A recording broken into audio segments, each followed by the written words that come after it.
अगली खबर भी यूपी राजनीति से ही जुड़ी है। बसपा संस्थापक कांशीराम को भारत रत्न देने की मांग यूपी की सियासत में एक नया विवाद खड़ा कर दिया है। कांग्रेस नेता राहुल गांधी ने रविवार को पत्र लिखकर पीएम मोदी से कांशीराम को मरणोपरांत भारत रत्न से सम्मानित करने का अनुरोध किया है, जिसको सपा का समर्थन भी मिला है। जिसके पलटवार में बसपा नेता विश्वनाथ पाल ने कांग्रेस सांसद राहुल गांधी और समाजवादी पार्टी पर तीखा हमला बोला है। क्या है पूरा मामला, इस रिपोर्ट में देखिए।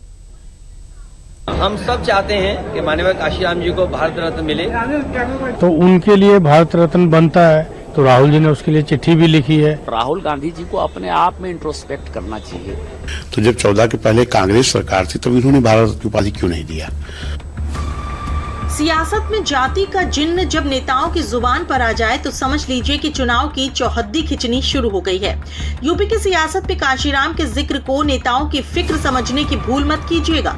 जिस कांग्रेस खिलाफत से कांशीराम की सियासत ने जोर पकड़ी, आज वही उसके लिए भारत रत्न की मांग कर रहा है। जिस सपा को कभी कांशीराम रास नहीं आए, वो भी कांग्रेस की हाँ में हाँ मिला रही है। हम सब चाहते हैं कि माननीय कांशीराम जी को भारत रत्न मिले। सपा के मुखिया अखिलेश यादव का ये बयान राहुल गांधी की मांग का विस्तार है। दरअसल 15 मार्च को कांशीराम की जयंती पर राहुल गांधी ने बसपा के संस्थापक कांशीराम को मरणोपरांत भारत रत्न देने की मांग की है।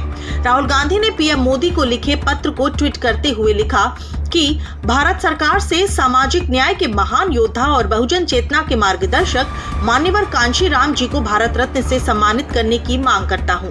ये सर्वोच्च राष्ट्रीय सम्मान कांशीराम जी के साथ उस पूरे आंदोलन को श्रद्धांजलि होगी जिसने करोड़ों बहुजनों को हक, हिस्सेदारी और आत्मसम्मान की राह दिखाई। नहीं, देखिए, ऐसा ही कांशीराम जी को अगर हम मानते हैं तो उनको हम लोग एक तरह से दलितों का मसीहा है। उन्होंने दलितों के उत्थान के लिए एक मिशन की तरह काम किया, ठीक है। तो उनके लिए भारत रत्न बनता है, तो राहुल जी ने उसके लिए चिट्ठी भी लिखी है, उनके कार्यक्रमों में भी गए, क्योंकि कांशीराम जी को एक पार्टी किसी विशेष से बांधना उचित नहीं है। यूपी में साल 2027 में चुनाव है, तो ऐसे में कांग्रेस की इस मांग के मायने मतलब को समझना भी मुश्किल नहीं है। कांशीराम को भारत रत्न दिलाने के लिए कांग्रेस का ये प्रयत्न विशुद्ध सियासत है। मायावती ने भी राहुल गांधी पर निशाना साधते हुए इसे राहुल गांधी का सियासी बहाना करार दिया। बसपा प्रदेश अध्यक्ष विश्वनाथ पाल ने तो यहाँ तक कह दिया, जब कांग्रेस सत्ता में थी तब उसने कांशीराम की सुध क्यों नहीं ली। नहीं, ये तो हम लोग शुरू से मांग कर रहे हैं और माननीय राहुल गांधी जी ने भी इस बात की मांग की है।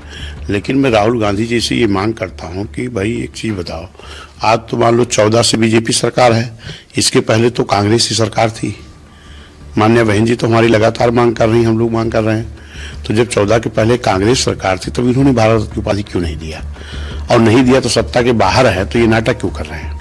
कांग्रेस हो, सपा हो या फिर बसपा, सबकी जुबान पर कांशीराम का नाम 2027 के चुनावी प्लान का हिस्सा है। साल 2027 के चुनावी रण में बीजेपी से टक्कर के लिए विपक्ष दलितों के मसीहा का चक्कर लगा रहा है। यूपी विधानसभा चुनाव 2027 में अभी 1 साल बाकी है। कांग्रेस ने कांशीराम जयंती पर उन्हें भारत रत्न देने की मांग की है। अखिलेश यादव ने भी कांग्रेस की मांग का समर्थन किया है। कांशीराम के बहाने सपा कांग्रेस दलित जनाधार को अपने पाले में लाना चाहते हैं। कांग्रेस और सपा मायावती के पारंपरिक वोट बैंक में सेंध लगाने की कोशिश में है।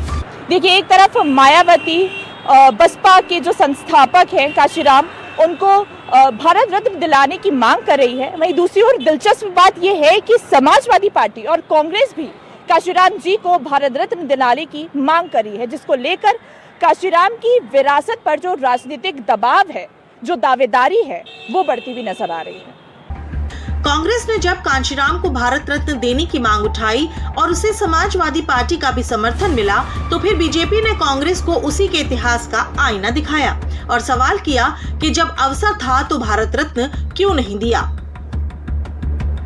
तो इम्पोर्टेंट फैक्टर है कि जगजीवन राम जी ने कांग्रेस क्यों छोड़ी। 1977 में आपको ध्यान हो कि जनवरी-फरवरी के आसपास जगजीवन राम जी ने कांग्रेस से इस्तीफा देके कांग्रेस फॉर डेमोक्रेसी बनाई थी, जिसको जे बम कहते हैं। यदि भारत रत्न देना है, सबसे पहले कांग्रेस को कोई डिमांड करना चाहिए था, तो अपने आदमी को करना चाहिए था, जिसने इस देश के आजादी के आंदोलन में इतना बड़ा योगदान दिया। बाबू जगजीवन राम के बारे में नहीं बोल रहे हैं।